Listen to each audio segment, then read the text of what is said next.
Assalamualaikum warahmatullahi wabarakatuh. Bismillah, alhamdulillah, wassalatu wassalamu ala rasulillah Muhammad ibni Abdillah, amma ba'du.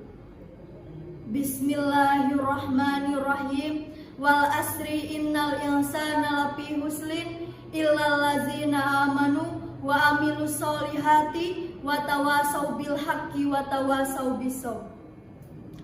Puji syukur kehadirat Allah Subhanahu wa taala yang Maha Ghafur. Shalawat serta salam marilah kita adreskan seorang putra Abdullah, si jantung hati Aminah, intannya kota Mekah dan mutiaranya kota Madinah, yakni Nabi besar Muhammad sallallahu alaihi wasallam. Kepada keluarganya, kepada para sahabatnya, serta kepada kita sebagai umatnya. Semoga kita semua nanti di yaumil akhir mendapat syafaatul uzma darinya. Amin ya Allah ya Rabbal alamin. Teman-teman yang dirahmati oleh Allah Subhanahu wa taala, ingat suatu ketika Rasulullah Shallallahu alaihi wasallam pernah berkata kepada seseorang untuk menyampaikan nasihat yang penting selagi ia masih hidup di dunia. Nasihat yang penting untuk mungkin kita ingat dan mungkin menjadikan motivasi bagi kita dalam menjalankan kehidupan sehari-hari. Dari Ibnu Abbas radhiyallahu anhuma, Rasulullah Shallallahu alaihi wasallam pernah menasihati seseorang. Igtanim khamsan qabla khamsi, syababaka qabla haramika, wa sihataka qabla saqamika, wa ghinaka qabla faqrika, wa faraduka qabla syaghlika, wa hayataka qabla mautika. Yang artinya, dari Amru bin Maimun bin Mahran, sesungguhnya Nabi Muhammad SAW berkata kepada seorang pemuda dan menasihatinya, jagalah 5 hal sebelum 5 hal. 1. Mudamu sebelum datang masa tuamu. 2. Sehatmu sebelum datang masa sakitmu. 3. Waktu luangmu sebelum datang waktu sibukmu. 4. Kayamu sebelum datang miskinmu. 5. Hidupmu sebelum matimu. Pada video kali ini kami akan menampilkan beberapa kisah yang diharapkan dapat mendorong ataupun mengubah sikap atau perilaku kita sebagai muslim dan muslimah yang baik dan beriman kepada Allah Subhanahu wa taala. Video ini dibuat dengan tema manfaatkan 5 perkara sebelum datang 5 perkara. Simak makna dan isi video dari video berikut ini. Untuk video pertama, kami akan menampilkan jagalah masa mudamu sebelum datang masa tuamu.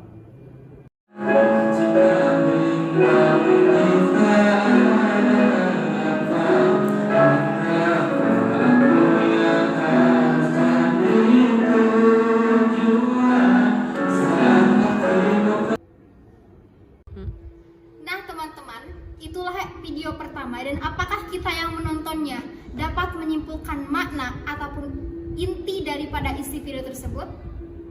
Seperti yang kita ketahui bahwasannya Nabi Muhammad SAW pernah menasihati seseorang pemuda mengenai jagalah 5 hal sebelum 5 hal.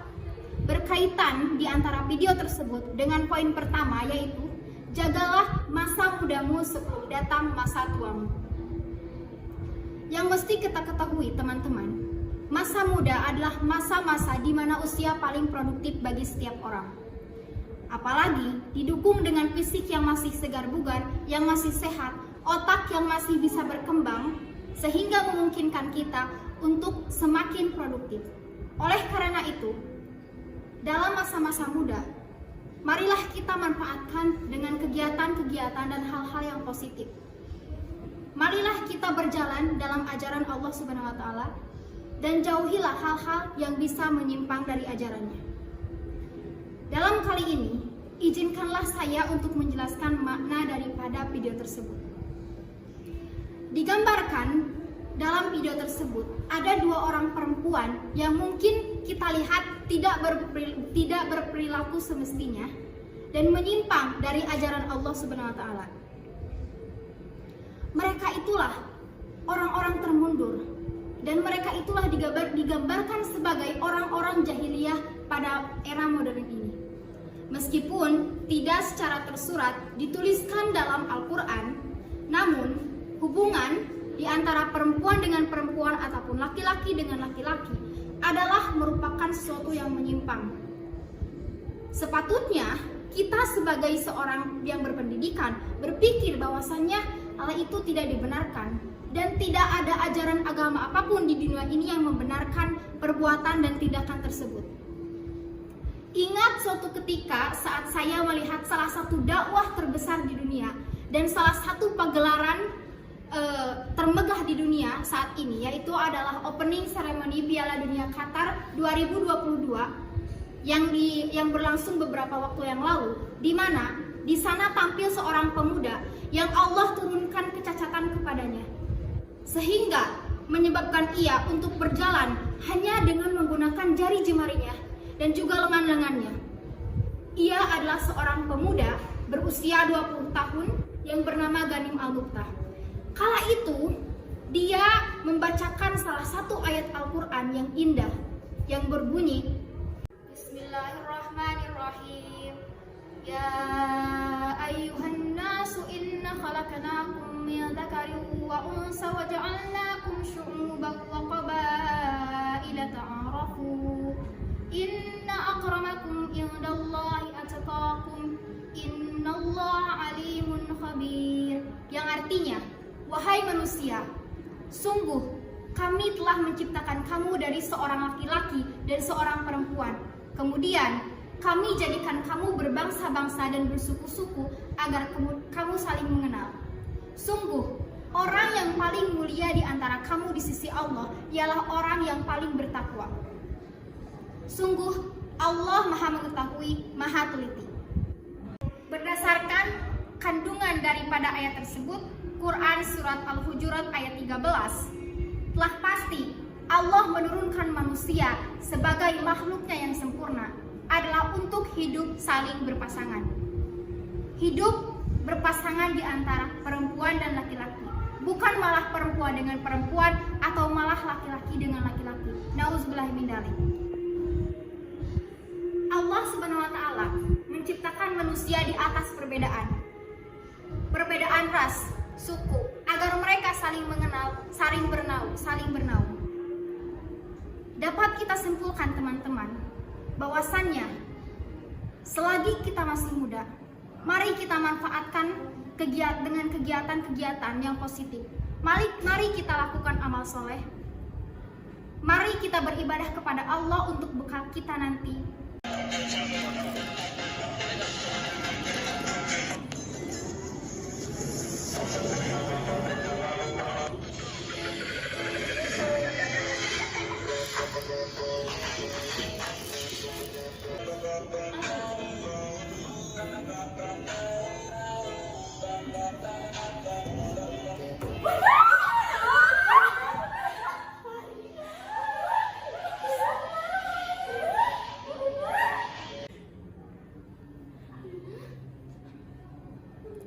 Yang kedua adalah jagalah sehatmu sebelum sakitmu. Sehat merupakan salah satu nikmat yang Allah berikan kepada kita semua. Dengan sehat kita dapat melakukan aktivitas dengan baik dan juga lancar. Terutama di masa pandemi COVID-19 ini, yang dimana jutaan orang telah terpapar virus COVID ini, tidak hanya di Indonesia, tetapi juga terpapar di seluruh dunia. Nabi Muhammad SAW bersabda, ada dua anugerah yang Allah Subhanahu wa taala berikan kepada manusia yang sehingga karenanya banyak manusia yang tertipu. Yang pertama yaitu kesehatan yang sangat baik, dan yang kedua waktu yang sangat luang. Untuk itu, marilah kita sebagai umat manusia tetap menjaga protokol kesehatan, menjaga imun yang kuat, tetap berolahraga secara rutin, dan tentunya jangan lupa tetap sholat kepada Allah Subhanahu wa taala dan juga melakukan kebaikan yang lainnya. Yang utama yaitu melakukan sholat, karena dengan sholat kita dapat berdoa kepada Allah Subhanahu wa taala supaya kita terjauh dari penyakit COVID-19. Lord,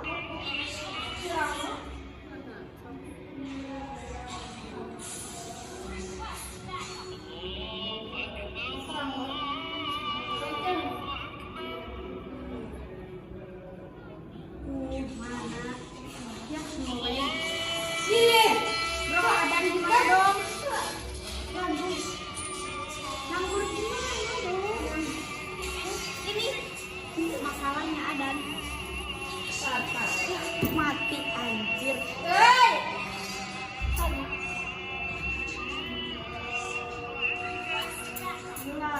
Astagfirullah. Sudah azan loh, ya kita sholat. Nanggung. Ayo sholat dulu. Astagfirullahaladzim. Sudah duluan.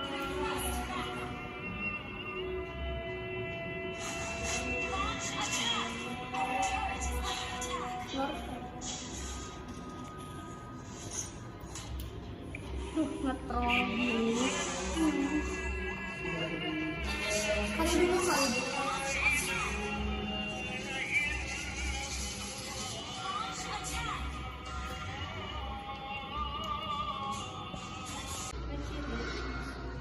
Jagalah waktu luangmu sebelum datang waktu sempitmu. Waktu luang sangatlah berharga. Maka dari itu kita harus mengisi waktu luang dengan hal-hal yang positif dan juga bermanfaat.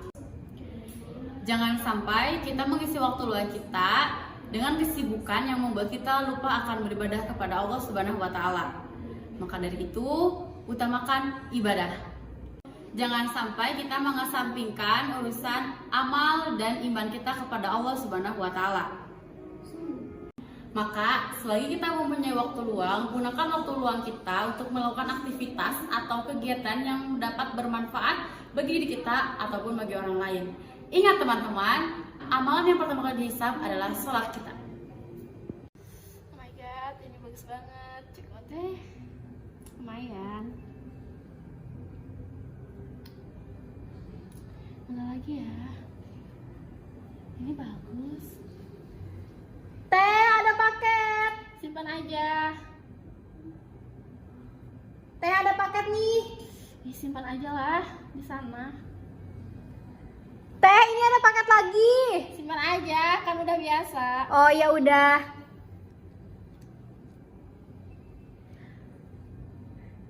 Teh, ini ada orang yang minta sumbangan dari pesantren. Dibilangin lagi gak ada siapa-siapa gitu di rumahnya. Oh ya, tapi gak apa-apa kan? Gak apa-apa. Oh ya udah. Maaf ya Mbak, yang punya rumah lagi gak ada di rumah. Mohon maaf ya. Boleh ke tempat yang lain aja. Iya, sama-sama. Astagfirullah, Teteh check out tiap hari. Giliran ada yang minta sumbangan diusir. Biarin lah. Hidup gue.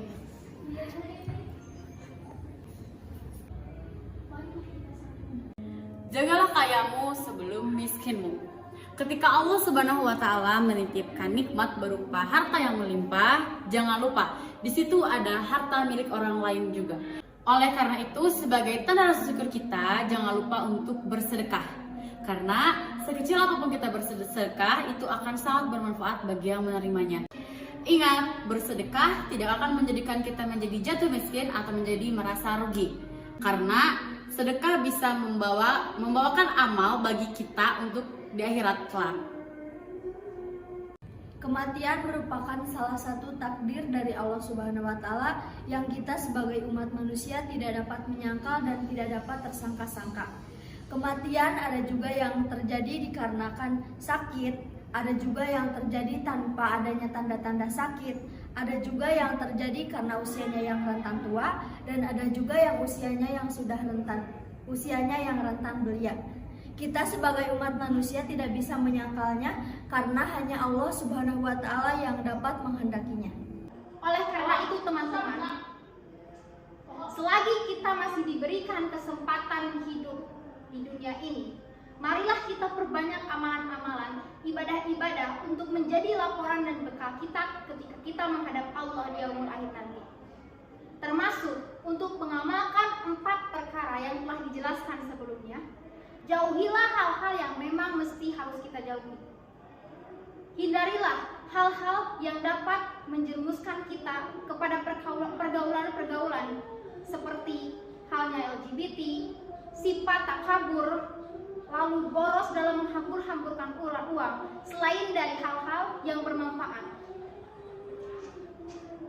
Selain itu, jauhkanlah diri kita, mental kita dari hal-hal yang dapat melalaikan kita dalam sholat. Dan ingat teman-teman, sholat adalah amalan yang akan pertama kali dihisab ketika di yaumul akhir nanti.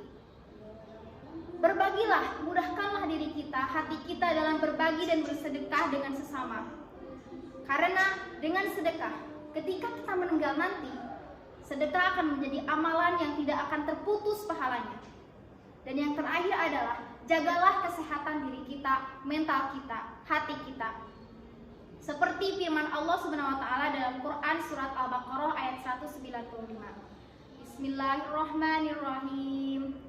Wa anfiqu fi sabilillahi wa la tulqu bi aydikum ila tahlukat wa ahsinu innallaha yuhibbul muhsinin, yang artinya, dan infakkanlah hartamu di jalan Allah dan janganlah kamu jatuhkan dirimu sendiri dalam kebinasaan dengan tanganmu sendiri, dan berbuat baiklah karena sungguh Allah Subhanahu wa taala menyukai orang-orang yang berbuat baik.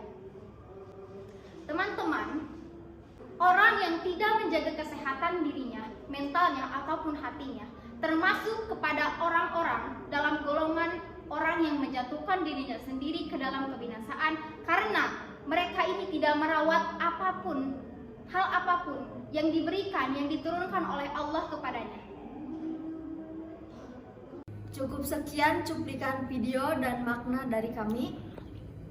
Mohon maaf bila masih terdapat kekurangan dari cuplikan video serta makna dari video kelompok kami. Cukup sekian dan terima kasih.